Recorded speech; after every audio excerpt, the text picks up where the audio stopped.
Thank you very much. My name's Henry Lusengård.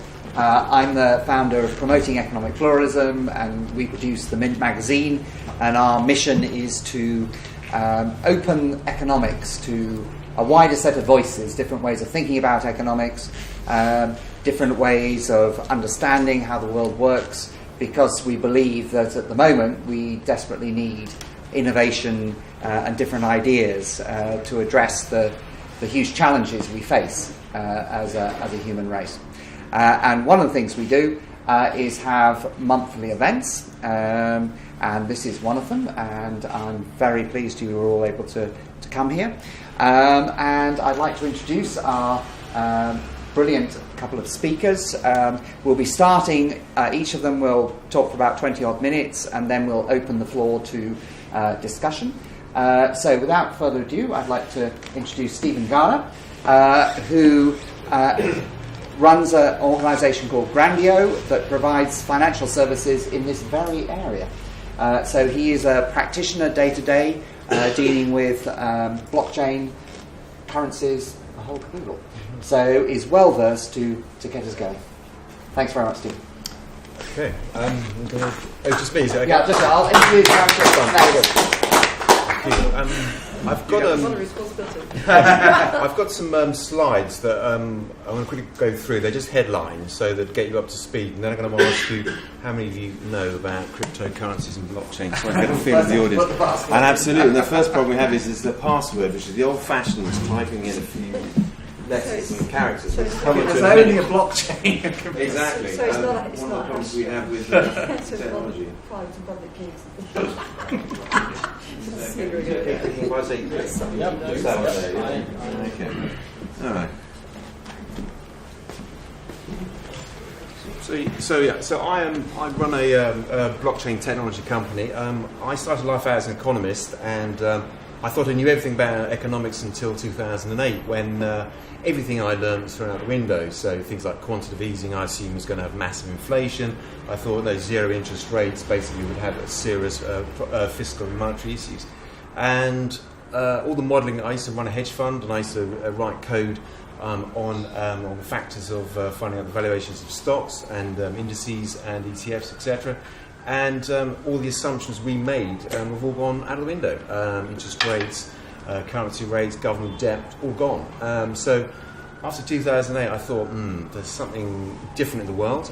So I reinvented myself by getting into the other side of the world. I used to work for JP Morgan, so I decided I'm going to get out of all that financial services area, because it got heavily regulated and compliant. We'll talk about the knock-on effects of that. And I think one of the things that's happened because of the over-regulation of the financial services, which, to be frank, is just outrageously cumbersome, and I think it's slowing down the wheels of capitalism.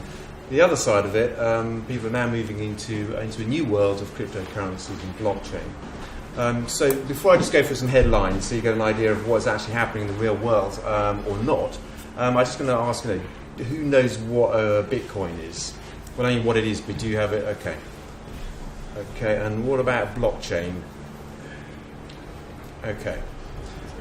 Okay, so I'll explain what they are, but I'll go for the headlines first, and I'll talk to you about what they are and what impact it has on the world. Okay, so I'm clicking the thing. So here is the CEO of JP Morgan, who about a year ago basically said that, if you're stupid enough to buy a Bitcoin, you'll pay the price one day. And he effectively banned all his employees from even talking about Bitcoin. He said they're the devil, that it was all money launderers, and absolutely, it's just not playing ball. And then about a year later, then says he regrets calling Bitcoin fraud and believes the technology behind it. JP Morgan actually has a cryptocurrency trading desk now. So we've got people who are dinosaurs going, we don't like it, suddenly having to accept what's going on. Mind clicking on the next slide. And there we go, we have the New York Stock Exchange, who's actually not building a futures market, going to build a proper crypto exchange.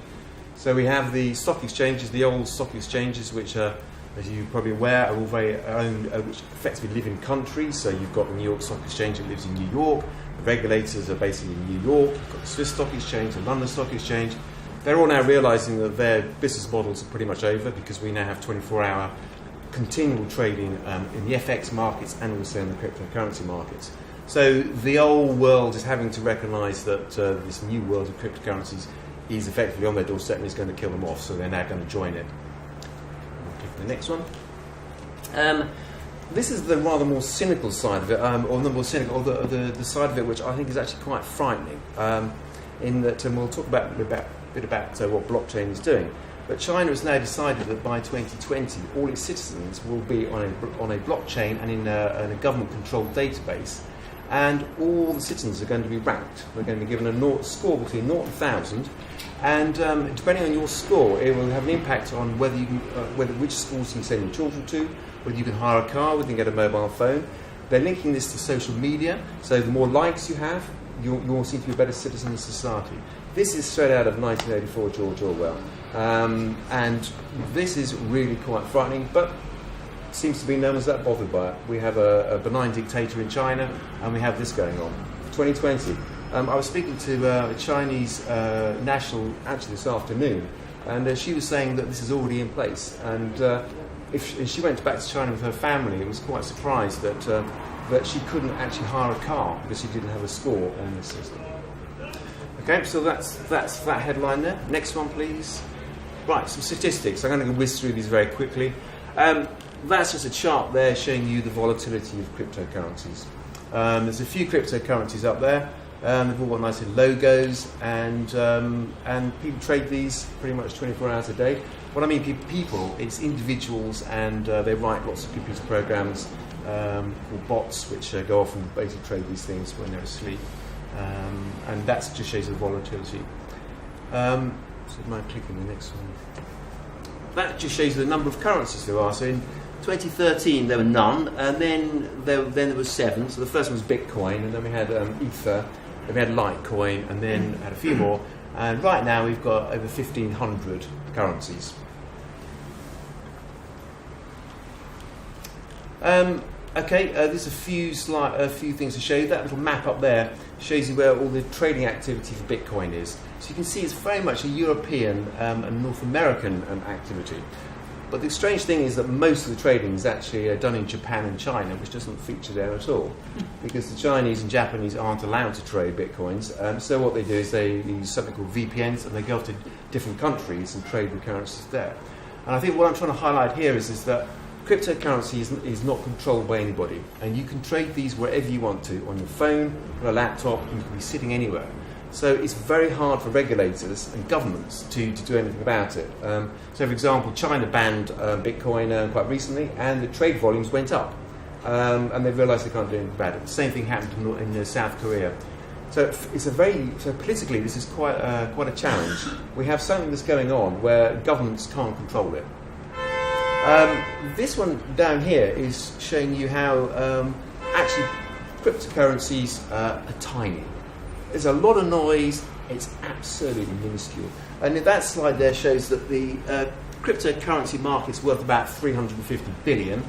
The real estate market is worth a staggering 228 trillion. Okay? And the reason I'm showing that is because there's a lot of news about people who use Bitcoins, they're all bad people, they're drug dealers, they're money laundering. Actually, most of the money laundering happens in the real estate world, as we've seen, but for some reason no one seems to want to challenge that at all. And so we're just showing that slide there to illustrate that there's a lot of noise, and the politicians and the regulators are getting very excited about cryptos, but it's tiny. The one over there in the corner is about data breaches. And we're going to talk a bit about blockchain, because blockchain and cryptocurrencies are completely different, and I'll explain in a minute why. There's been a lot of data breaches. So Yahoo lost 3 billion records. And when I talk about records, they lost email address, phone numbers, in some instances date of birth, addresses. We have other companies like Uber, eBay. There are lots of companies that have lost a lot of our data. The worst is Equifax, which is up there, which pretty much all of us, our data is out in the dark web. I can guarantee it right now. I do sessions where I show people what the dark web is and how you can see this data. I'm not going to do that now, but if you want to find out who you are, I can get this information very easily off the dark web. It's absolutely shocking, but again, the world of distraction and social media, this all gets waved away and nobody's interested. The top one up there is just really about user acquisition. We're living in a world now where in the economic space, EBITDA, the valuations of companies, is not based on profits anymore. It's based on the number of customers you've got.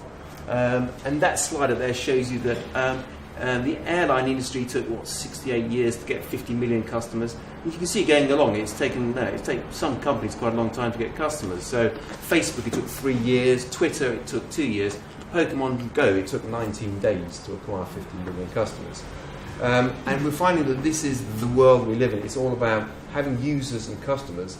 That is the value. It's not about P&L anymore. Okay, right. Answers to disasters, and this is what we're here for. Just leave that one up there, and I'll talk about what about blockchain and cryptocurrencies are. Blockchain started 10 years ago. It was built as a very dull database. For those who know about databases, blockchain is really dull. It's basically like looking at a Word document, and you've got this long string of characters going like this. That's all it is. And every time you add another transaction, you're just adding more and more to it. So there's this huge string of characters, really, really dull. Now, the thing that people like about it is that you can't delete it or change it. So if you've made an error up there, you just add another record down here that says, that record there is wrong, this is the right record. So you're just adding more and more and more. And for those who are accountants, and I'm an accountant, it's just like a huge, great accounting system with debits and credits, where you can't rub anything out. What you have to do is you have to basically do a journal to reverse what you did before. It's a long, very dull string of characters. However, the big difference between that and any other database is that it's not controlled or owned by anybody. So nobody can actually delete it or change it. And the reason it's not controlled or owned by anybody is because it's in the cloud. Now, you hear a lot about the cloud, and what is the cloud? Well, being really cynical, the cloud is actually Amazon. Amazon owns 80% of the cloud market. So when you put something in Dropbox, or you've got using Google, whatever, apart from Google, Dropbox, in fact, Google actually uses AWS as well. It's all owned by Amazon. In fact, most of the cloud companies, in fact, all the cloud companies are American, believe it or not. So you have Google, Microsoft, Oracle, IBM, all American. Very, very strange world we live in, where we live in this cloud area, but it's all owned by the US. And of course, there's real problems in Asia. So that's the blockchain, very, very dull. All happened is that somebody decided to build using that blockchain, put a currency on it. So every time you do a transaction, so if I give you a Bitcoin, I just add another bit of the chain down there, and you pass it on, and you add it onto the chain. And that's what the blockchain bit and Bitcoin was. Now the Bitcoin bit, people don't seem to like, because they think it's used by money launderers, and as I said before, and it's evil and it's horrible.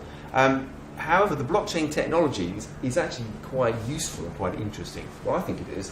Although when we have our debate, I think we're going to have a contrary argument to that. The blockchain is actually very, very useful because it's not owned by anybody, so nobody can control it and nobody can change it.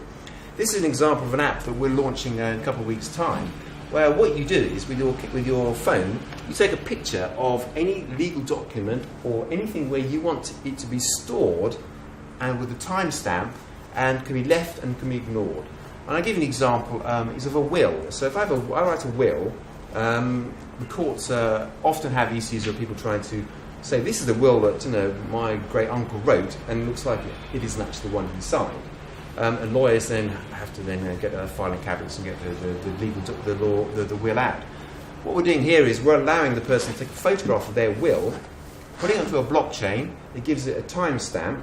It's on the blockchain. It's not controlled by anybody, and nobody can change it, and nobody can delete it. And that's just one example of the way the blockchain is going to store data. Another one may be if you're renting a house. So if any of you rent houses, and you have that one for inventory, when you have to go around and your rented property and take photographs of everything in the house to make sure that when you leave, everything is put back to how it was. Again, blockchain, you can take a photograph of all that, put it on the blockchain. The landlord can effectively have the same private key as you. They know that is the only data, the only photographs and the only inventory that is there that you've both agreed on. I can go on and on and on, but there are many, many use cases of this. This particular one here is where I can take a picture of someone's passport photograph, and under GDPR, for those who got caught up with GDPR, which is this EU regulations where you don't want to hold anybody's data.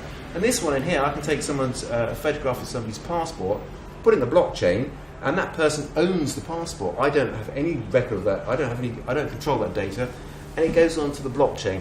And the blockchain of this one on here is that bit there. It's that horrible little bit of code there. It's just a bit of hash. If you look at that, it means absolutely nothing. But this person here has what's known as a private key, or in this case a passcode, and they can open it up and see their password, but only they can do it, and nobody else can. So this is great for you and I, so we can secure our data on the blockchain. And we'll start talking a bit earlier on when it comes to governments. Of course, people can hide things on the blockchain, and then we start getting into the realms of people hiding messages, things like child pornography and all the horrible things that people do. So that's the sort of bad side of the blockchain. So that's what the blockchain does, but that's an example of how it's being used right now. So that's my sort of quick introduction to blockchain and to cryptocurrencies. So the blockchain is very dull. It's just a data store, and the cryptocurrencies is just a token which sits on the top of it, and you can then trade that. And we can talk about that what that actually means for you and I on the crypto side. Is that okay, Henry? Is that great? That's a very good introduction. Thanks very much, Stephen. Now I'd like to introduce Frances Coppola. She has been for now 10 years, is it? A commentator. Is it about 10 years since you left this bank? Well, no, it's much longer since I left banks. I'll talk about that okay. later. But for quite a long time now, Absolutely. She's been a commentator on financial and economic matters.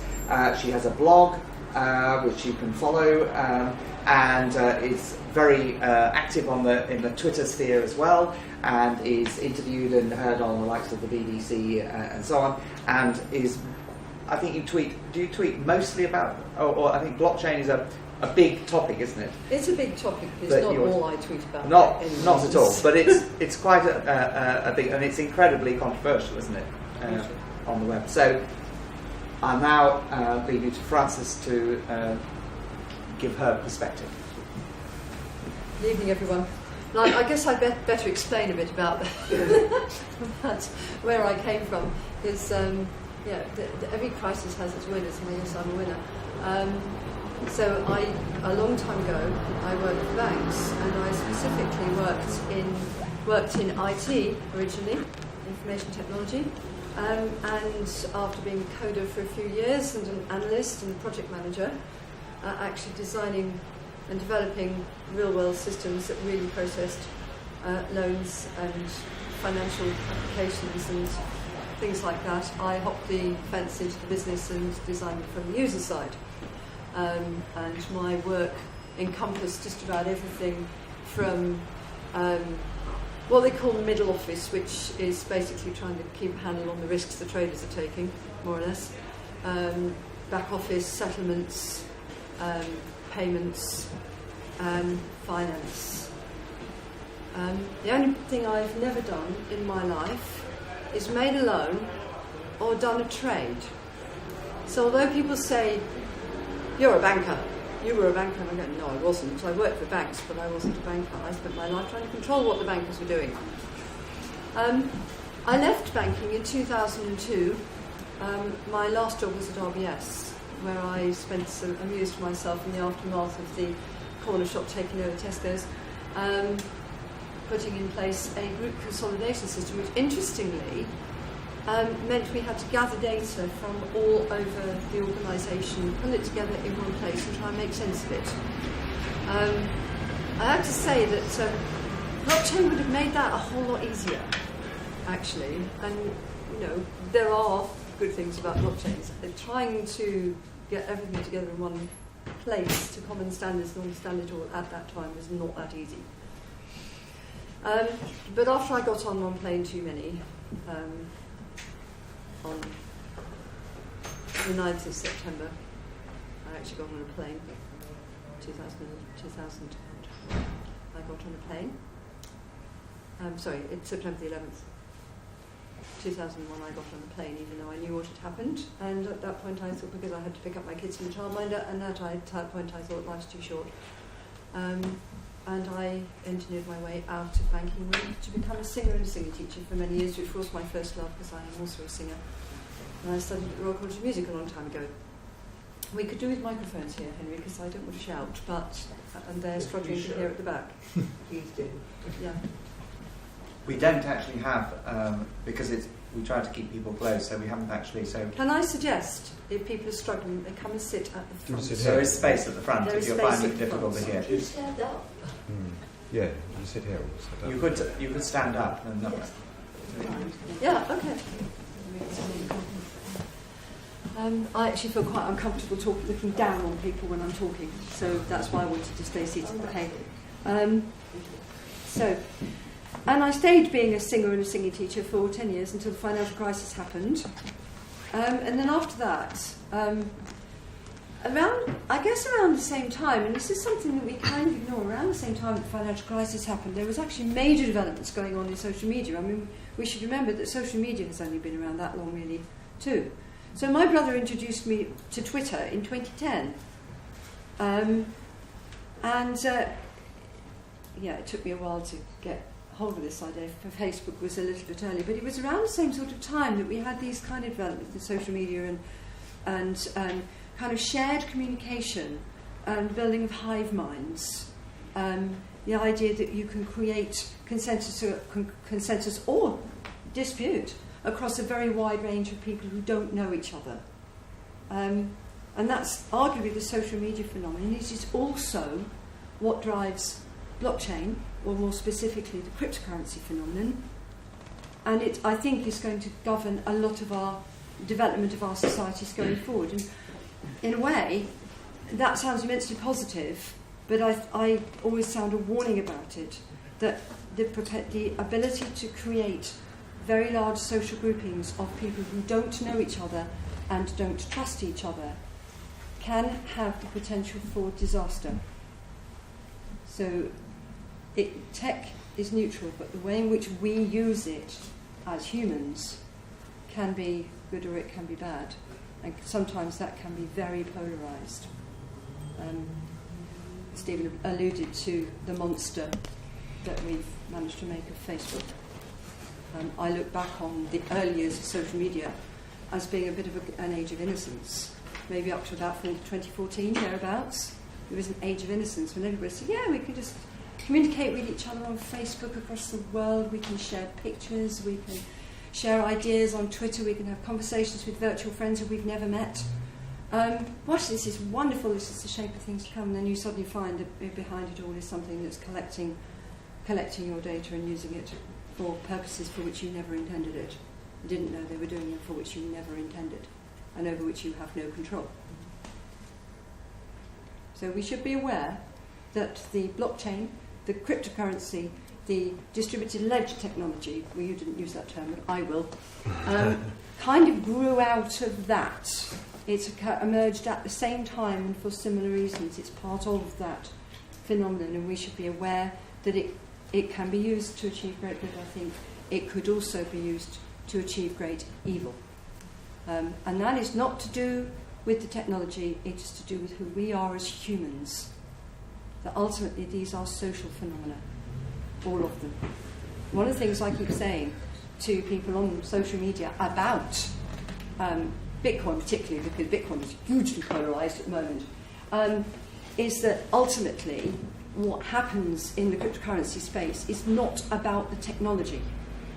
It's about the people and what the people believe and what the people want to achieve. When I say the people, I'm talking about the loud voices, the people who, the leaders in the space, the people who shout loudest, the people who dominate thinking. Because we have this idea that all of us are equal in these kind of hive mind setups, but actually we're not. Have any of you ever been at the centre of a tweet storm? Anybody? Have you? I have, yes. Yeah. Many years ago, I don't do Twitter anymore. I think it's too dangerous. Right. Too sensible. I do use Twitter, and I've been at the centre of a tweet storm a couple of times. And there's one particular occasion I recall when I said something very foolish on Twitter at the time when everything was very febrile about refugees and things like that, and I said something about refugees, which got picked up by the American alt-rights, and it went, and they did what you can do on Twitter, which is to screenshot your tweet. So even if you delete it, it makes no difference. and they sent it everywhere to all their friends and followers. And there were particular accounts that were driving it. They were leaders in the space, they had a lot of followers, they were kind of the centre of a condensed cluster of people who, I say like-minded. How many of those people were like-minded originally, I don't know, because one of the things that this hive mind effect does is change people's opinions. So you may have been neutral about something, but when you're fed a diet of the same thing from people who you associate with, your own opinions can be changed. This is what Cambridge Analytica were doing, right? Was working to change people's opinions by controlling what they saw, what information was fed to them. We've not been aware of this, this is why I said it's been an age of innocence. But it's, in the last few months, it's become very apparent that that's what's going on. But I saw it when I was at the centre of a tweet storm, that it was being orchestrated by people who hated what I'd said and consequently hated me. And it gets escalation where this is a terrible thing to say becomes you are a terrible person for saying this, becomes you should be whatever because of this. Yeah, and it ends up with death threats. Right. This is how distributed systems work. So when I say we should be very careful about what we're doing with any form of distributed system, and I'm being quite general here, it is because humans are not perfect. Humans can do some very silly and even some very dangerous things, and a group of humans can be extremely dangerous. Right, that's a general warning about where the distributed ledger, the blockchain, the cryptocurrency phenomenon has grown from, that it is part of the same movement that has grown up in the last decade. Really, it is part of it. This is not to say that it's necessarily going to go down the same route. I'm just simply raising awareness that it is part of the same social phenomenon, the same technical phenomenon as well, that the growth of technology that's made this kind of hive mind thinking possible. Okay. Now, if I talk a little bit more generally, a little bit more about the origins of cryptocurrencies, really. Bitcoin was the original one, as Steven mentioned.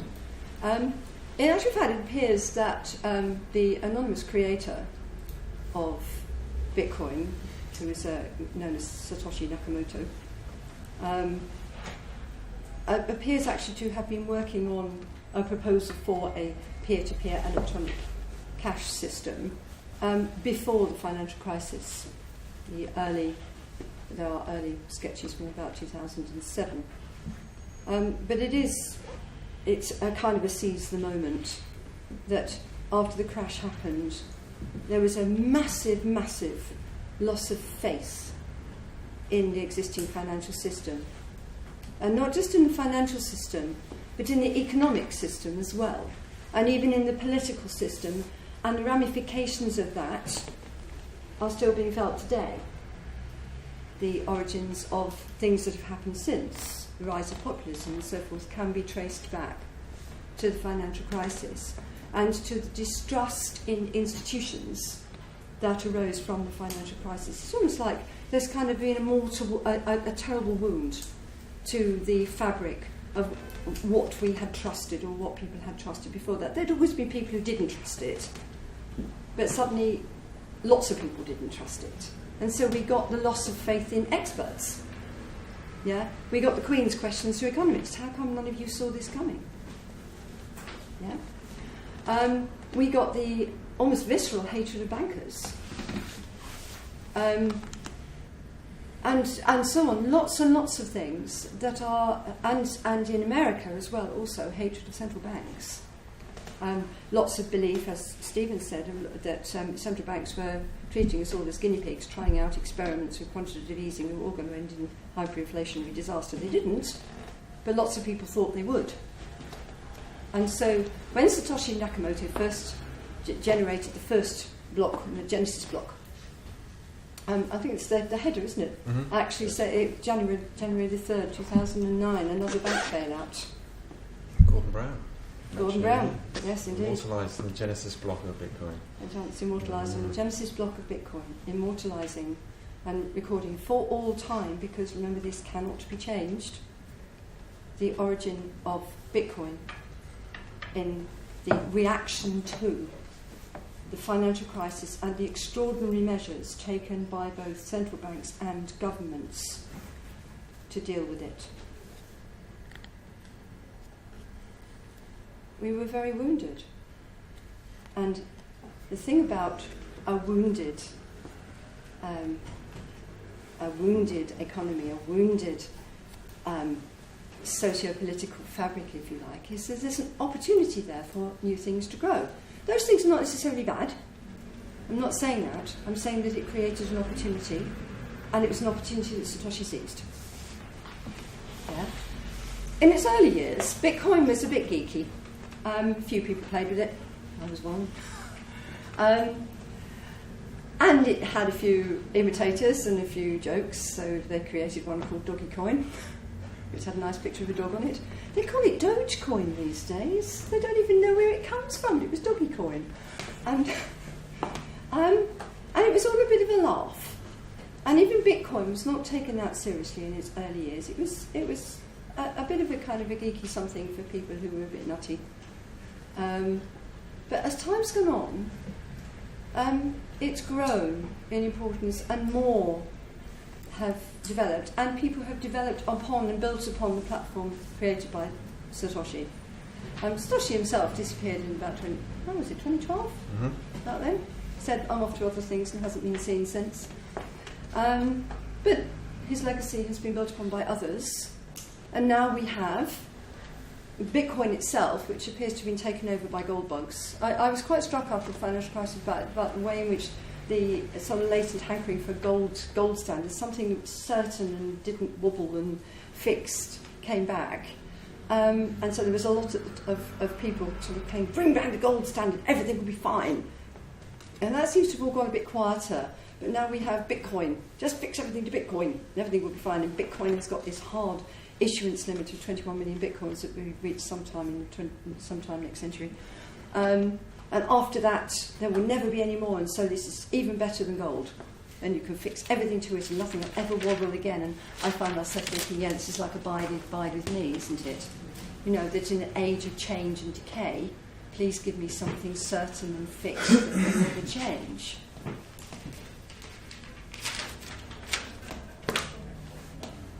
Myself, I think that trying to fix things so that they never change simply ensures that they eventually break. But I'll have that argument with Bitcoins. It's fair to say that the cryptocurrency community itself is very divided on all of this. Bitcoin itself actually split last August into a community that is thoroughly wedded to its 21 megabyte limit and its 1 megabyte block limit, and nothing shall ever change again. And oh, well, actually, that makes it pretty useless as a medium of exchange, but it's really good for holding assets that are going to rocket in price, and we can build a second layer on top of it and make it kind of work as a transaction system. It split the other side, the new coin. When you split a cryptocurrency, when you hard fork, you kind of create a new one. The idea is that the one everybody prefers is supposed to be the winner, and the other one's supposed to die. But in fact, that hasn't actually happened. So we've still got both of them, and they're having a big fight to the death about it, because the other one is saying actually it's much more important that our cryptocurrency is something that people can actually use to transact, to buy and sell not only other cryptocurrencies but goods and services. And so we think we should have much bigger block sizes so that people can actually use this thing. And they're having a big argument and a big fight to the death over it. In the meantime, there are other cryptocurrencies being developed. There's Ethereum, which is not just a cryptocurrency, it's much more than a cryptocurrency. It's a platform on which you can build other things. You can build distributed applications which do lots of different things, and underpinning that you have like a what they call smart contracts, which is almost like little pieces of law translated into code that enable you to have an agreement that it will operate like this. I'm summarising here, but obviously but and Ethereum's platform has been the springboard because it's enabled people to do their own development, to have these little pieces of code that can be regarded as law. It works like this. It has been the springboard for the creation of not hundreds, but now over 1,000 new cryptocurrencies. Many of them are likely to disappear. A good many of them are potentially fraudulent. Just because something is on a blockchain does not mean that you are safe. Something saying, hey, wow, it's blockchain, that'll be absolutely fine, I can invest in that, it'll be absolutely fine. And then you run off with your money. And they're never seen again. There was one ICO, I seem to recall, that took a lot of people's money and then vanished, leaving one word on its website. Do you remember that one? No, I don't. It left the word penis on its website. And disappeared. And out of money. Another one called Centra collapsed. Well, it was raided by the Fed in early April. Heard today that its founders have been charged with fraud. Because what they were doing was claiming to have access to Visa and MasterCard, which they didn't have. And they were raising money off the back of fraudulent claims like that. Just because something is a blockchain-based system and calls itself a cryptocurrency does not mean it's a good thing to invest in. So, in a way, the old rules that have applied for millennia still apply. Caveat emptor. Do your homework and don't believe everything that is sold, that is hype, that is said to you simply because it has the word blockchain on it. It's not necessarily the next best thing.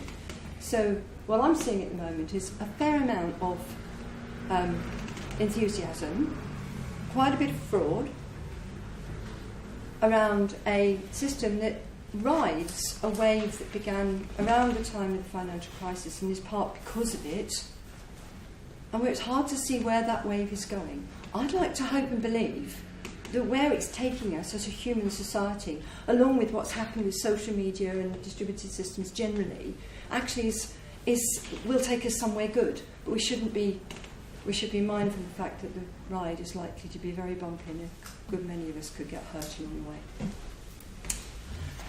Thank you very much, Francis.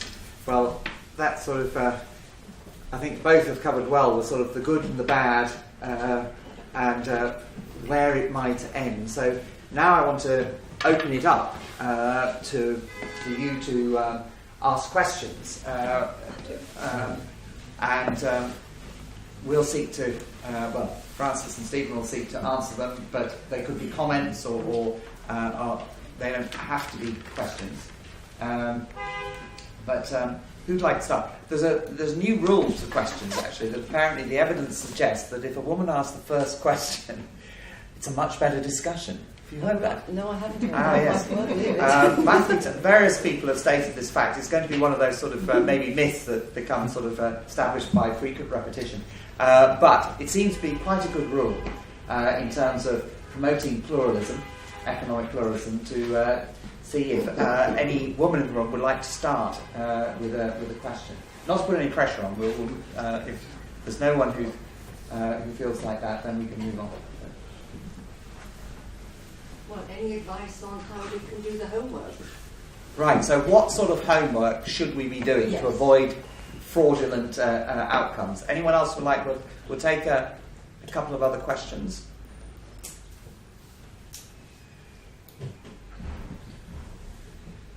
Sorry, Tim? Yeah. You take a picture. You put it on. You attach it to a blockchain. Where does the picture go? The picture is now digital. Yes. So where does that digital picture go? Okay. So we'll do a bit more on the mechanics then. Maybe before we get to the trust. Anything else? If I decide to buy a Bitcoin or some Bitcoins, I pay some money for that, don't I? And that gets to somebody. How does that get to them? And who is it? And who is it? Who is it? Okay. And then That's a the good question. notion one's been given is that if you buy bitcoins, they're going up, inflating a lot of very rapidly. If I pay £100 for some bitcoins, how come, in 2 months' time, they're worth £1,000? And how does it get to that, and how does the money get to me, if it does? Okay, so a bit of mechanics, and then how do we decide who to trust? Okay. Who'd like to start? So the homework question. Yeah, if I can talk a little bit about how, because we didn't talk about exchanges at all, did we, or trading, or No. those I mean, things. We yeah. didn't talk about, bitcoins. We didn't talk about the difficulty No, of I mean, either mining and things like that, did we? Yeah. So. I think the way it works to buy a Bitcoin is that they have something called an exchange, which sounds very grand. It sounds like the London Stock Exchange, but the reality is, and I've got evidence of this, there's one very large exchange in Vietnam, and it's run by an 18-year-old schoolboy in his bedroom. Yeah. And he turns around about 200 million a week, I think, through Bitcoins. So when you talk about exchanges, all it is basically a bit of software. So what happens is you give your £100 to this exchange. Now this exchange will have a banking relationship. So say, for example, there is a bank, and it won't be any of the UK banks, because none of the UK banks like cryptocurrencies, because they feel it's a massive threat to their business model. So let's assume it's Barclays, but it wouldn't be. So you put your money, £100 to Barclays, and then what happens is that person, that exchange, has basically a huge wallet of Bitcoins and just says, well, here you go, some Bitcoins, thank you very much, and I'll take the £100.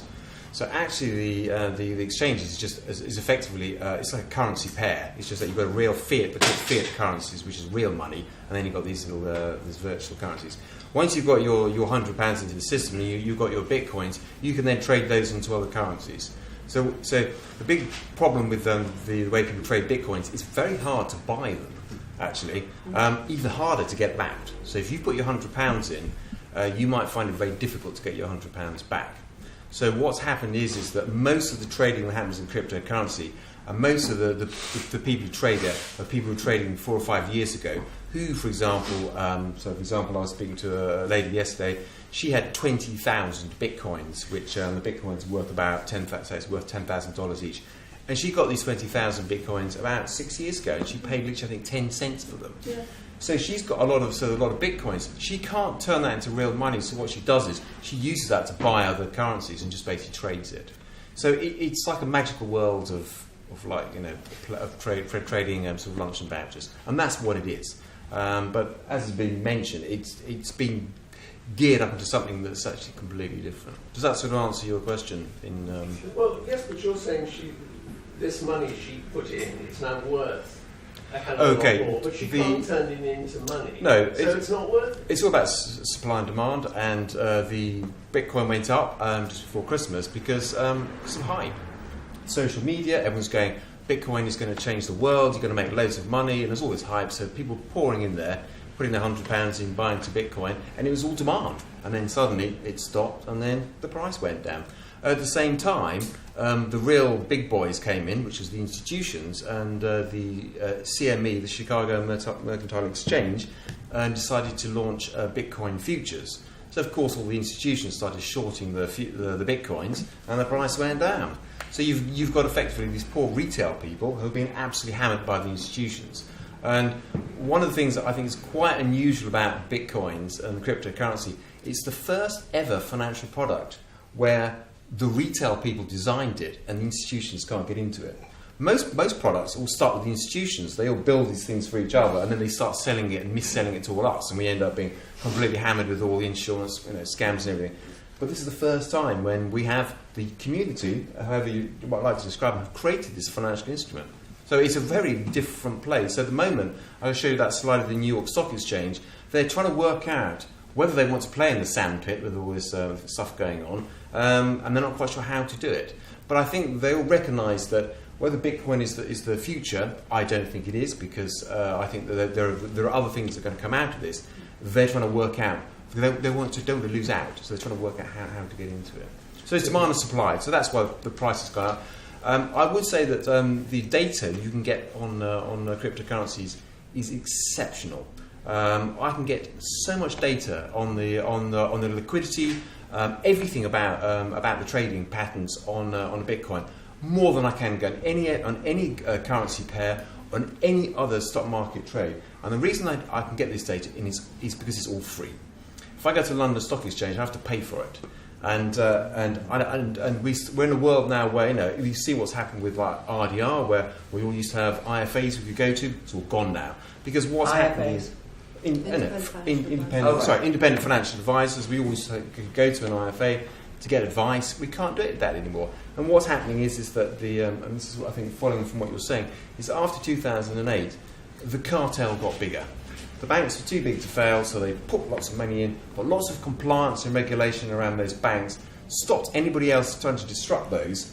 Meanwhile, smart people who would have worked for banks, who would have been proprietary traders, couldn't get jobs there because it's all done by computers now. So they thought, right, we'll go to crypto space. So there's a lot of people trading in the crypto space who are actually traders. I'm still stuck with the problem is I bought the bitcoins, the price has gone up, but I can't sell them. Yes, you can on exchange, yeah. If I can jump in. You can, yeah. If I can jump in. The real problem is this, and it's true of any financial instrument really, and we're being ever so slightly unkind to crypto really here, that if you buy a financial asset, you know, a stock or a bond, which suddenly rockets up in price, and lots of people are buying it, then actually selling it and getting your money out of it again can be quite difficult, simply because where you're selling it may or may not have that money to give you. Because just because it's gone up in price does not mean there's any more money. One of the big problems with cryptocurrency exchanges is that, you know, they aren't regulated. They don't have, I mean, everything's priced in dollars, but they don't have the Federal Reserve behind them. It's not going to provide them with dollar liquidity if they run out. So if they run out of dollar, if everybody's trying to sell their cryptocurrencies as they were just after Christmas, all at the same time, the exchanges don't have the liquidity, the funds to do that, because this increase in price is only on paper, it's not real. They haven't had any money. They haven't got any means of getting any money. So they simply delay the redemptions or make it impossible for you to get your money out. You go to example with the 10,000 or the person who had 10 or 20. Yes, yeah. I mean, I think that's a good one to latch on to. The implication is that she's made some vast profit, but actually can't get it out. So it's not actually a profit. It's paper profit, yeah. So are you saying that the Bitcoin prices are not real prices because they're not realisable? Is that right? Bitcoin was meant to be a currency. It was meant to be, so I could go buy some pizza or a cup of coffee. What's happened is that because of the way that the Bitcoin works, it's quite slow. You can't really use it as a currency. So what's happened is that people are now just holding it. And so people, because it's a brand name, people are buying it for holding it. So the problem with Bitcoin is that it's just basically there. It's like a sort of a reserve. So what's happening, all these new cryptocurrencies, they're trying to come out with a currency which I can have on my phone and I can go buy a cup of coffee using a cryptocurrency. Bitcoin, unfortunately, because of the way it's structured, it's not that liquid and it's not that usable as a currency. So it has fought, and as you mentioned, there's something called Bitcoin Cash, which is meant to be, I go and buy a cup of coffee. But unfortunately, people just get in their mind, it's an investment. I'm going to buy this thing and hold it, and then I'm going to come back 10 years later, my 20,000, and I'm a billionaire or whatever it is. And that's the problem with it. And it was never designed for that. It was not meant to be an investment product. It was meant to be to speed up the transactions in payments. If I want to pay for somebody in Australia, I can do it on my phone immediately. Is anybody getting either some normal currency or goods or services back out of Bitcoin? No, not really. There's a little bit. Yeah, well, you can individually, but if everybody's trying to liquidate it all at the same time, actually it can be extremely difficult. Some exchanges simply did not have the funds, and so we had reports after Christmas of people waiting. I think the concept of an exchange is actually wrong, because the whole thing about the cryptocurrency and blockchain was to be completely different to the existing financial services.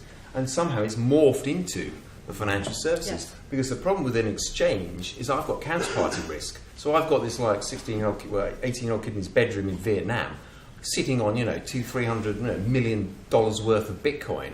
The counterparty risk is so high, and that wasn't the purpose of Bitcoin. Can you just maybe say what is counterparty? Sorry, in the way most financial services work, you have a counterparty risk. So if you're dealing with somebody, you have to weigh out whether I want to deal with them. So I keep looking at this gentleman here. I don't know who he is.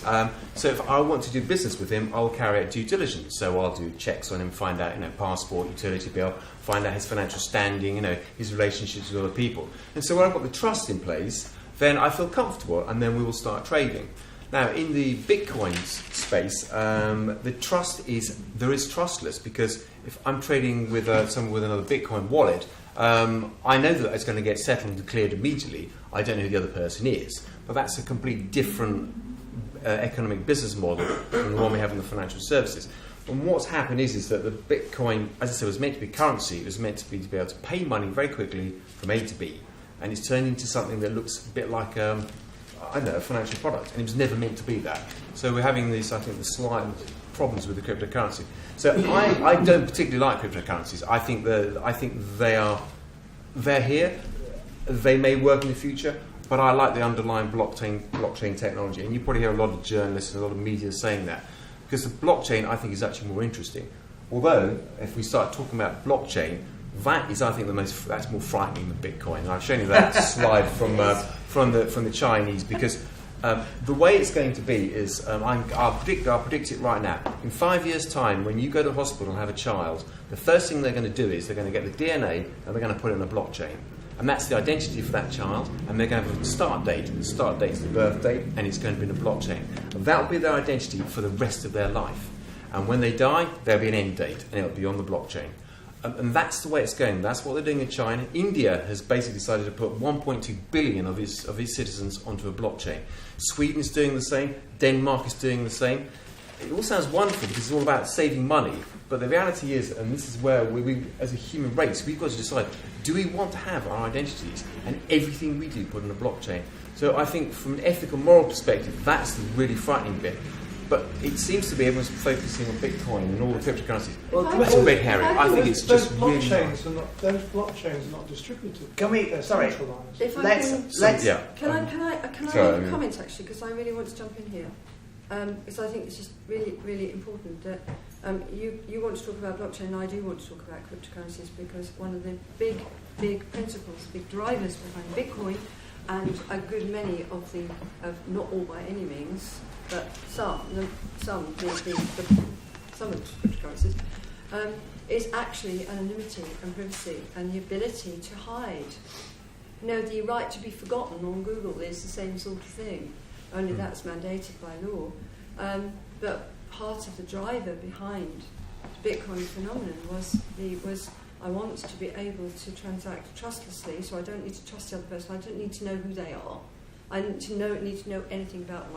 I just need to know that I'm not going to get my funds stolen. But also the ability to hide from authorities. And actually, this sounds very kind of anarchic of me, but actually, no, we are privileged in the West, perhaps, to live in countries with relatively benign systems of government and democracy, but that is not the case all over the world. In my conversations with cryptocurrency advocates, often people in countries where the government is not safe, not stable, can't be trusted, is corrupt, might seize their money, might put them in prison, and the reason why they are interested in cryptocurrencies and interested more widely in blockchain is actually because of the ability to hide. And so I think this is really important. Can I just come in there then? Because we've talked about the danger. Stephen was talking about all our data being in the blockchain as if that was exposing us to control and so on. Whereas you, Francis, is talking about the ability to actually hide yourself and escape control. So how are those two facts compatible? Francis, I'll start. So. Right, it depends on the use. You actually made the point there about it all depends upon how they're done. we use this kind of blanket term blockchain, but in actual fact how you do a blockchain varies hugely.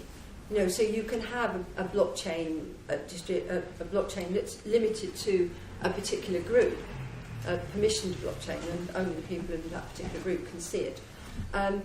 A public block, but the original blockchains were public ones where everybody could see what was on the blockchain, but the security around it was such that although they could see the transaction and verify, yes, this is a valid transaction, yes, it has never been done before, these funds have never been spent before, that could be done. You couldn't tie it back to the sender or the recipient on either side. That you could hide. So at the same time as all this data was in plain sight, it was also hidden, it was also secure, because the only people who could actually gain access to the money that was the tokens that were being transferred were the sender and recipient by use of their keys. This is all about the way in which you do it. Not all applications of blockchain use the advanced cryptography that has been the feature of some cryptocurrencies. Not even all ICOs do, not even all coins do. They vary hugely. So, oddly enough, some of the best ones are the ones where everything's public, because actually we tend to be most strict about the cryptography around it. That's a very good point. Yeah. So, Stephen, actually, because you were putting out this nightmare scenario of all our lives being recorded in blockchain. So, what are the implications of that? Why are you so scared of that? Well, it's fascinating because I run a blockchain company. So, I have a blockchain called Blockchain A, and I have 50 million UK citizens on it, and I have 5 million companies on the blockchain, and that information I got from the company's house. So I have all the directors, all the shareholders. Now, at this moment in time, under the Companies Act, I'm allowed to hold that. So under GDPR, it's not a problem. The problem I'm sort of facing morally is that this is the beginning of a huge, I think, moral issue that the human race has got to stand up to. Is that eventually we're all going to be just stamped and cloned and banged onto a blockchain. And from that thing I showed you about what's happening in China. It's very alarming. So, for example, you may have read that some of the founders of Facebook and I think it's Twitter, they realise they've created a horrible monster, and so they're all going to New Zealand. So the property prices in New Zealand have gone up because all these billionaires from Silicon Valley have all realised that they've created a monster. So, and I was chatting to a Silicon Valley investor who said that his children are not allowed to use any social media. He's decided that it's so damaging to their well-being. So there is something going on. We've started to see the sales of one of the dumb phones. Dumb phones, the old Nokias, they are now going through the roof. People don't want iPhones; they don't want the distractions. So there is something going on where people are becoming uncomfortable with the way the technology is taking over everything. And as human beings, I think we're very vulnerable to this. But governments and regulators are not looking at it. They're looking at fraud in bitcoins, and I think there's something seriously wrong with the way the world is going. Sorry, that's my own personal view. So, just can I pick up? There was an interesting question earlier saying, what is the homework? Because you said we have to work out who to trust, and because I think the story's coming out is that this is just a tool like any other, and some people can use it to screw you, and other people use it for good. So how do you tell the difference? How do you tell a good scheme and a bad scheme? I think it can be immensely difficult, but in a way, I say it's difficult, but some of these schemes, I'm just astounded that people bought into them. When people produce a new cryptocurrency, there is information out there. Now, some of it is in code. Open source code, you can go and read it, but you've got to be able to read code. So if you're going to seriously do this stuff, you really need to be able to read code, because everything's in code. And if you don't read code, then you are much more likely to be ripped off, because you won't. How many people can read code in this room? A few. Those who can read code. Would you agree with me about this? If you're thinking investing in something that is smart contract based and you can't read code, then it's a bit like not being able to check the small print in the contract. A lot of the ICO's white papers, they've got no code behind them to start with. A lot of the ICO white papers are no more than marketing tools. They are not believable. You need to be able to read the code. Except it doesn't exist. If it doesn't exist, don't invest in it. So you need to. So first thing, you need to read the code, but that presumably means there's a very small proportion of the world population who.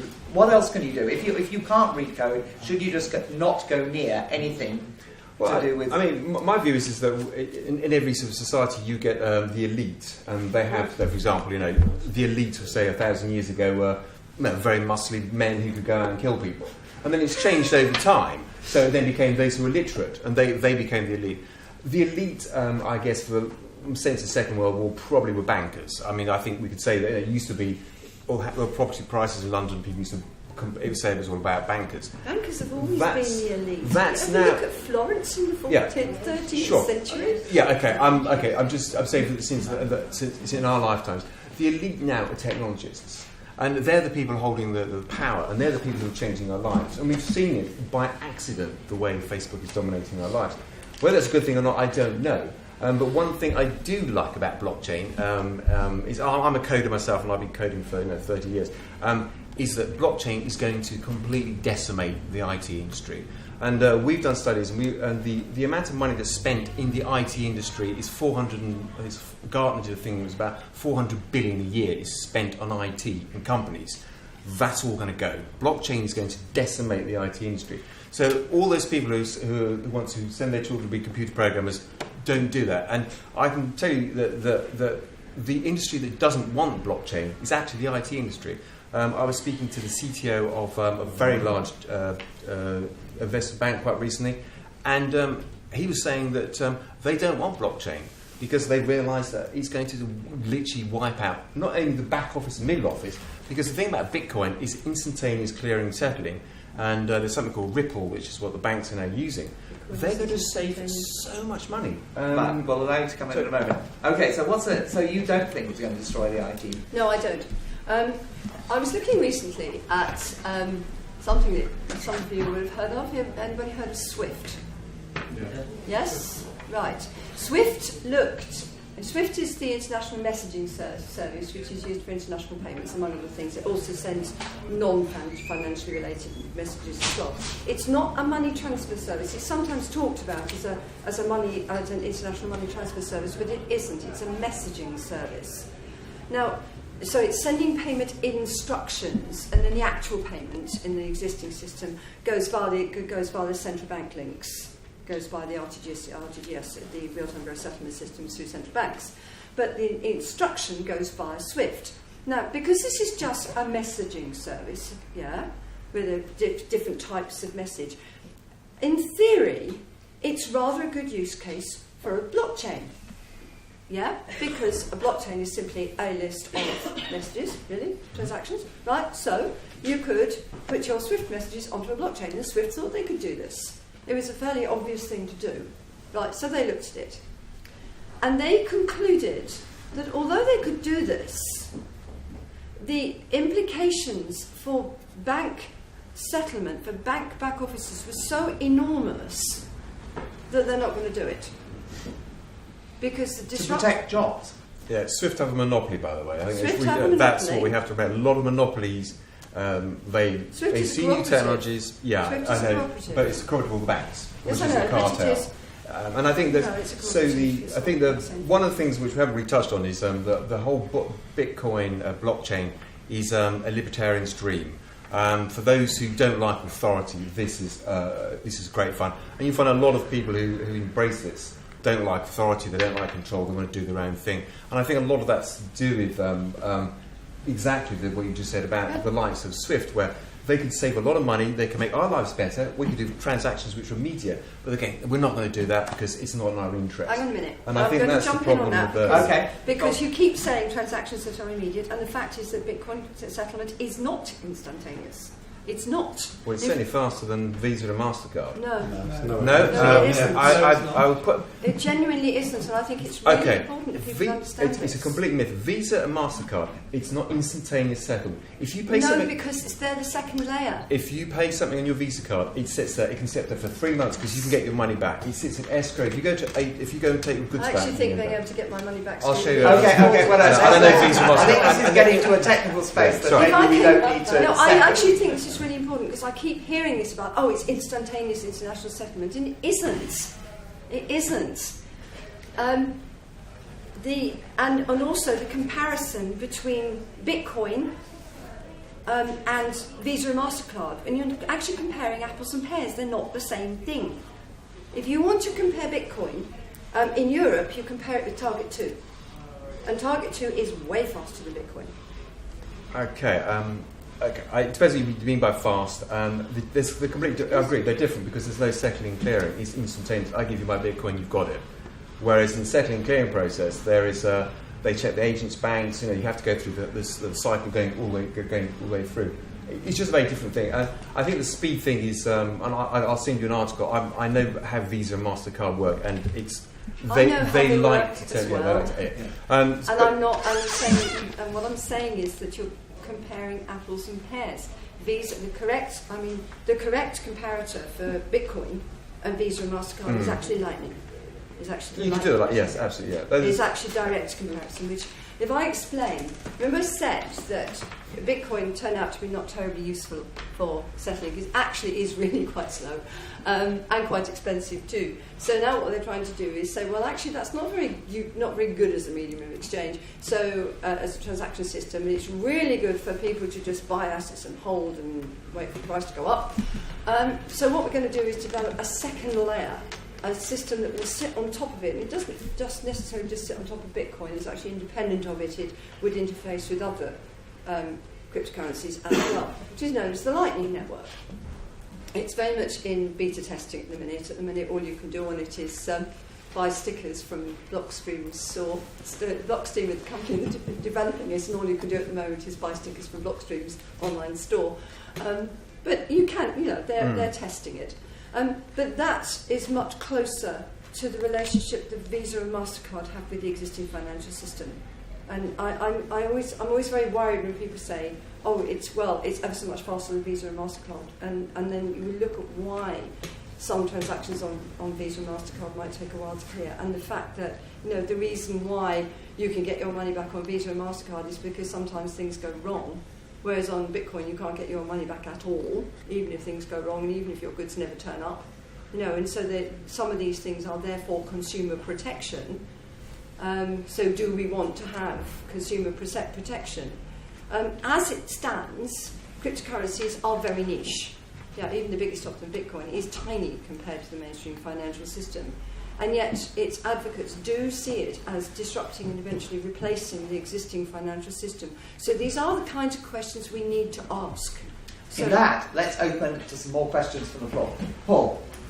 Hopefully I don't hijack the flow, but my simplification of what I've heard is that I think it's about, you're talking about privacy, both of you, and I think, to be simplistic, you like privacy Stephen likes privacy from authority, and so this is not accusing, it might sound that way, and you like authority to have access, or you're less keen on privacy from authority. That is an actual direct contradiction of what I said. Because I specifically said that one of the advantages of Bitcoin was that it could be used to hide from governments that were abusive. I specifically said that, so I don't know how you reached that conclusion. But I think you're talking about it in a general sense, not just abusive governments, we're talking about it in all governments, UK, French, yes, I British. think the ability sometimes to hide is important. So why are you saying, why are you saying I said something that I didn't? Well, maybe I didn't listen. Well, maybe it's good. Well, like I said, I agree with you that maybe it's because of my age. I mean, the young generation have a very different view on privacy than maybe my generation and older generations. The reason that I'm concerned is because the bad people somehow the rest of the world seems to suffer because of the few bad people we can't catch. And I always find that very frustrating.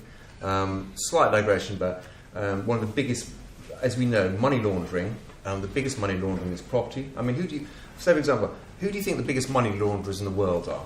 Just tell me who you think the money launderers are. Who is the biggest money launderer in the world, or the sector of people who launder more money than anybody else? HSBC? No. Accountants. It's lawyers. Lawyers launder everything because they have to, and that's what they do. And so what happens is, the lawyers, which are effectively agents of government, this is my libertarian hat being put on. So what they do is they go, Bitcoin, drug dealers, so they trade in Bitcoin. So they go after Bitcoin. It's a complete distraction. Meanwhile, by having that out there, they're saying we need to then have identity cards, we need to put you all on blockchains, we need to monitor what you're doing. Meanwhile, the real money, the money laundering, the bad people, just get away with it. So, for example, I don't know if any of you listened to Radio 4. There was a very interesting programme on Sunday, which I found interesting, about free ports. Do you know what a free port is? Free ports are effectively one of the basic warehouses they put in airports. So it's goods in transit. So you find that Sotheby's and Christie's, when they sell a Modigliani for $140 million, it gets put into a warehouse in Luxembourg. Luxembourg's got this big warehouse and all this stuff sitting in there. And it just sits there.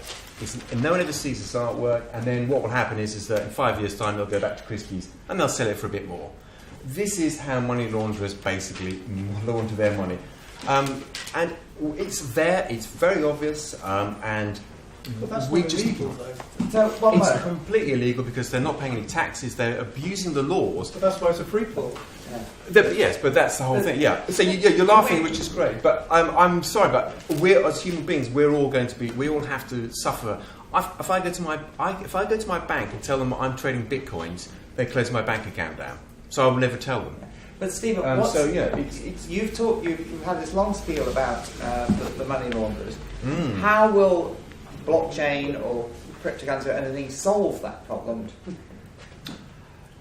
It won't. However, with the Chinese one, it probably will do because you won't be able to do anything. You'll be the underclasses will be pushed to one side.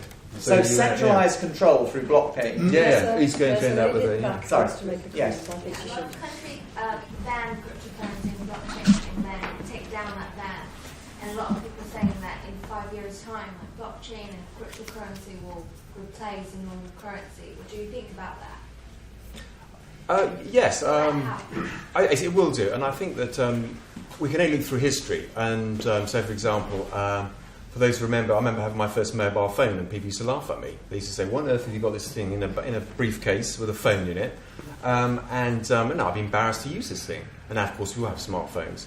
And I think we're in a situation now where people don't quite understand it, so immediately people put their heads in the sand, they don't want to know about it, they think there's something wrong with it.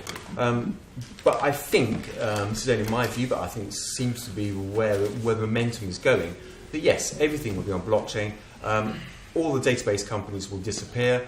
I think cryptocurrencies will effectively, the way they work, may be run by governments, and I can see that you will have a crypto sterling, and it'll be pegged to whatever the UK government wants to peg it to.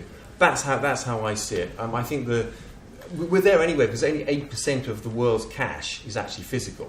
The rest of it is digital anyway. So we have cryptocurrencies as we have right now. It's just that we don't. It's just they're not.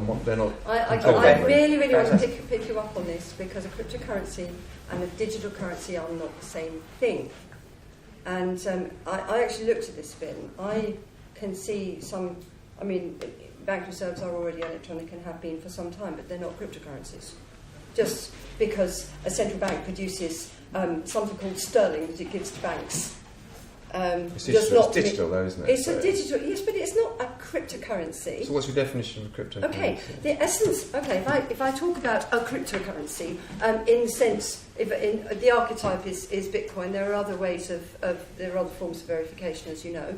But if I just talk a little bit about Bitcoin, particularly, which is the original one. So Bitcoin is blockchain based, which means that it is this list of transactions that we've been talking about.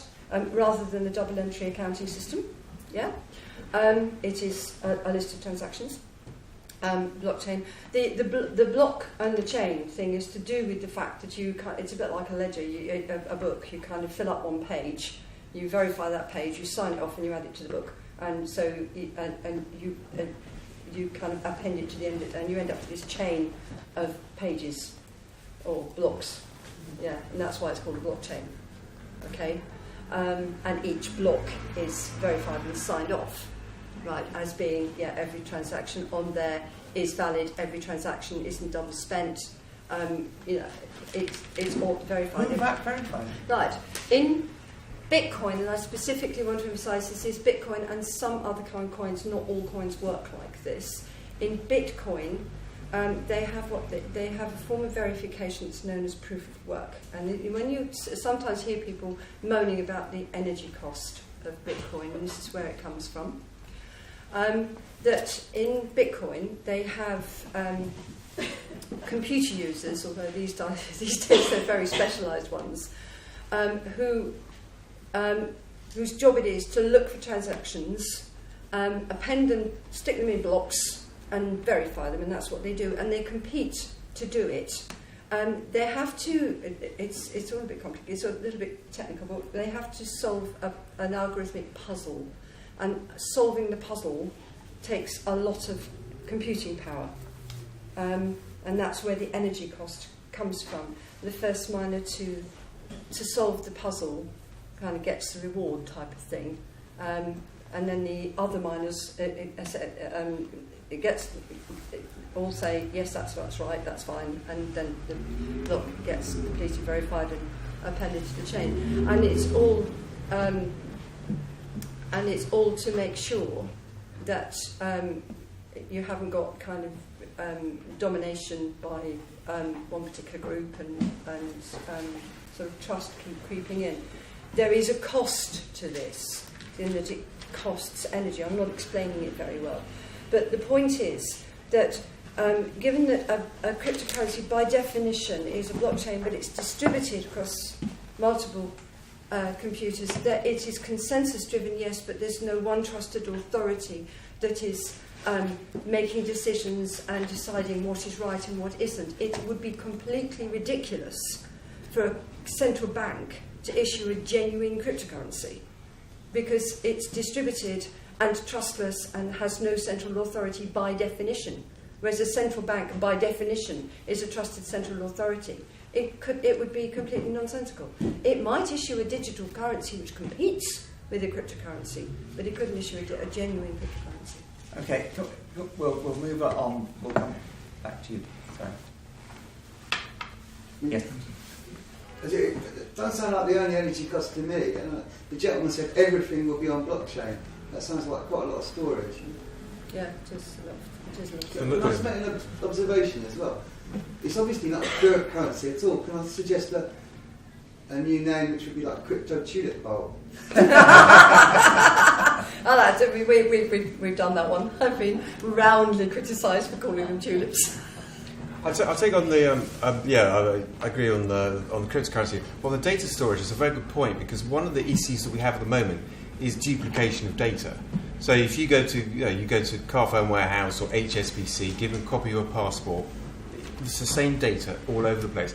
So what will happen in the blockchain is that it will be completely eradicated, because instead of me having to have a passport, you go to my blockchain with my DNA on it, and that's how they know who I am. So all that data completely goes, and that's why I said earlier on, the IT industry is going to be decimated, because people won't need to store this data. It doesn't work like that. It's absolute nonsense. That is utter nonsense. It doesn't work like that. Yeah, that is It's absolute. replicated 1,000 times. It's replicated on public blockchain. Every It's replicated on every blockchain. No, sorry. What I mean is that replicated on every form. And it's immutable, whereas normal database. Oh, so no, so of course. It would be useless. It's a useless database. You said it yourself, right? It's not useful. No, so I think he missed what I said. What I'm saying is that instead of having the database on basic databases data held by HSBC, which is only that control that data. The data will then be one data source. So, for example, at the moment, if the UK government has a DVLA ID for me, has a National Health Service ID for me, it's got all these different IDs. What I'm saying is that there will be one ID, so they don't have to have all these different long data way from sources. the libertarian dream. Well, Yeah, actually, yeah. I'm So, yeah. immensely Control of the- resistant yeah, to yeah. that. Can we? We'll take someone else. Sorry. I would like to explore a little bit more on the proof of work Yeah. around Bitcoin and other cryptocurrencies, and as well if there are other kinds of proof. For example, the proof of work, what happens is that specialized hardware, ASICs, I think at the moment. ASICs, yeah. We had like GPUs, then we had FGPA, something that ASICs. So, this basically makes very few people, and we had a very good discussion, but we haven't discussed the miners. No. So, and creation of new blocks and creation of money. I would like to explore the possibility of a different kind of proof of work, one that enforces distribution in a way, let's say, proof of identity, and what would happen if, let's say, everyone in the world, this is an extreme scenario, but everyone in the world is a miner. What happens to the money supply in such a circumstance?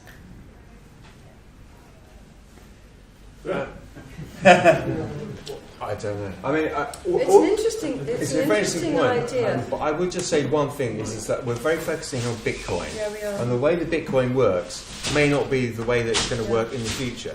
And I think the mining problem with Bitcoin, the problem now is you've got concentration. You've got this concentration of these miners who are controlling the whole Bitcoin fabric, which is why a lot of people don't like Bitcoin. They want to go to Ethereum because they feel it's actually it's more loose. As well, It is, but it's proof of stake, and you've got the other different ones. Moving to proof of stake. But we're working with Don't IBM, for example, on the Hyperledger, and we're looking at building currencies on Hyperledger. It doesn't do any of this stuff, miners, that all goes. Because what they want to do is they want to create some sort of currency that's got a fixed supply, and you need to see it immediately. So why do you need miners? The problem then is who's going to pay for all the infrastructure?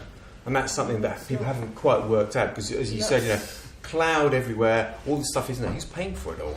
I think and that's the challenge that we have. Who's going to pay for it? I'm aware that we're talking about very much about the financial aspects of Bitcoin, and there are other ways of using it as well. But in a way, the similar issues arise to do with privacy and ownership of data and things like that arise in every application of it, and we do need to talk about that. I think the mining thing, it's a mistake to view the proof of work mining's sole purpose as being to create more bitcoins. It's not. It's to verify transactions. That's the point, and to prevent there being double spending. That's the point. So mining would continue even if we stopped even if no more bitcoins were issued from tomorrow. Mining would still need to continue. Yeah, it's the wrong word. Yes, it's it is. The wrong word, mining, It's a bad word. They should be called verifiers. What would the incentive be for doing it then? Transaction fees. At the end, once the 21 million hard So they limits. go back to banking. Exactly. Exactly. Absolutely right. Yeah, Exactly. One of the things I've been talking about recently is that once the reward for verification is miners essentially get paid for verifying these blocks. That's essentially, but they compete to see who gets paid, and the way they prove that they're the one who should be paid is they're the fastest one to solve this puzzle, and that is really governed almost entirely by how much electricity they get, and by how big their computing power is, and therefore how much electricity they use. It's kind of like that. It's a big competition, and at the moment, the block reward is a combination of newly created bitcoins, and transaction fees, right? So, but once every now and then, for a few years, the number of bitcoins that you get for mining a block halves. So over time, we would expect that miners would demand higher transaction fees to compensate for not getting the Bitcoin reward. So I am personally of the opinion that Bitcoin is going to be pretty expensive eventually to use. for We're going to take one more thing. You can have a second go, Paul, see if you get it right. You've been listening probably. I never get it right. So, I've got, here's a scenario, I'm going to give a scenario where cryptocurrency will become dominant. The dominant currency in the world, in my opinion, is a virtual currency owned by nobody at the moment. It's called the Eurodollar. It's not really the dollar, and it's really, I'm abusing the term, a distributed register of liabilities between banks. That broke in 2008. This is what's happened since 2008. We're struggling to fix it. We've plugged some holes. But the way the world has worked so far, and it continues to work, it provided, let's say, a very important global transactional function, and there will be a lot of incentive for some people to fill that gap with something else that fulfills something like what Eurodollar did, which was an accidental, massive market, gigantic, not connected to the dollar really, other than in name. And I would give you the, let's call them emerging powers, or the non-US sensitive powers would be very interested in that as a kind of alternative currency. So that's your outlook. We may end, because I think we are coming to the end here. So 5 years' time, that's Paul says cryptocurrencies could potentially fill this gap. Stephen, you've said that China's going to, blockchain is going to become... We're all going to be, it's all of us. I think it's going to happen much faster than we think. I know the UK government is already, they've got consultants with the National Health Service right now building blockchains to put all the medical records on it. It's happening much faster than we think it is. And the reason that it's happening fast is because of what's happening in the crypto blockchain space. Even though it's very tiny, it's creating a new, like a subsector of an economy. So answering your question about Eurodollars, one of the interesting things about what's happening in economics is interest rates. I read a quite interesting report at Harvard saying that maybe interest rates will disappear. Interest rates will just not happen anymore. We're going to get rid of the market pre-2008, they didn't count. No, they didn't. But what I'm saying is that the economic, as I said at the beginning when I came here, I did economics, and I was told about interest rates being a way to manipulate prices and the FX and everything. That's all going now, and we're living in a very different world. So we live in a world where we think debt is normal. And is it normal? Well, there's no debt in Bitcoin. It's a real pure there are costs, currency. Though, so it's but that's no debt. You get the last word. You get the last word. That's my. Stephen, is that your last word? It is. Yeah, I think it's going to be because fundamental. The wine beckons, and there'll be lots of conversation to be had over the wine. So, Francis, your last word about the future holds. Blockchains will, without question, be used. There's no doubt they'll be used for a lot of things. There are quite a few sensible use cases for blockchain. I was looking at one today, which was trade finance, actually, for international supply chains. It's really quite a good use. You've mentioned medical records, and I would agree with you about that. Whether they are the kind of genuinely public, distributed, secure, cryptographically secure blockchains that were originally designed, or whether they end up being some kind of more centralised thing, remains to be seen. There's 50 different shades of blockchain, right? So I wouldn't like to say that this is necessarily going to end up the way we think it is. And I would add, because since I seem to be cast as bad cop here, I would end with a warning. And I started with a warning, and I'll finish with a warning as well. It's a slightly different warning, and it plays very much to something that Stephen's been talking about, which is to do with this whole question of, if you have blockchains that are used to record citizens' personal data for the purpose of providing public services, right, then what do you do with people who are on the margins and the fringes of society? And how risky is it to give to governments the power to shun, the power simply to say to somebody, you are not on our database, we are taking you off our database, therefore you do not exist? Is that something we really want to confer on governments, any government?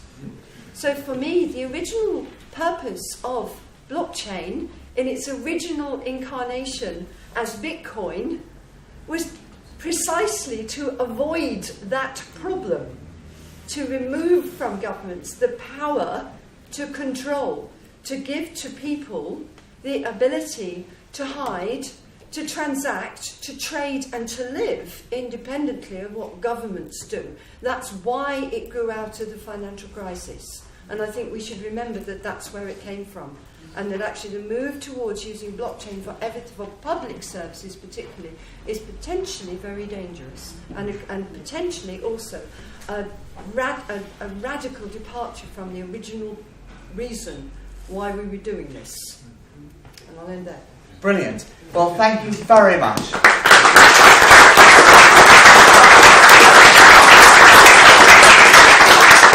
Well, thank you very much, everyone. That was quite an unusual discussion, actually, because we had quite a mix of people. Some people knew a lot, some people probably a lot less. I hope some of the people who knew a lot less know a bit more, and the people who knew a lot weren't totally shocked by the fact that we didn't get into all the details and all the technical debate, because I think it was quite a challenging event. But we have another event next Tuesday, actually, on globalization, about the backlash against globalization and where we go in the future. And then we have another one in June. We usually have them monthly on the second Tuesday, but we've got a special extra one linked to the launch of a book with Joe Stiglitz and Magdalena Polan, who is legal and general emerging markets economic analysis. And Joe Stiglitz has been everything. Has been a health entrepreneur.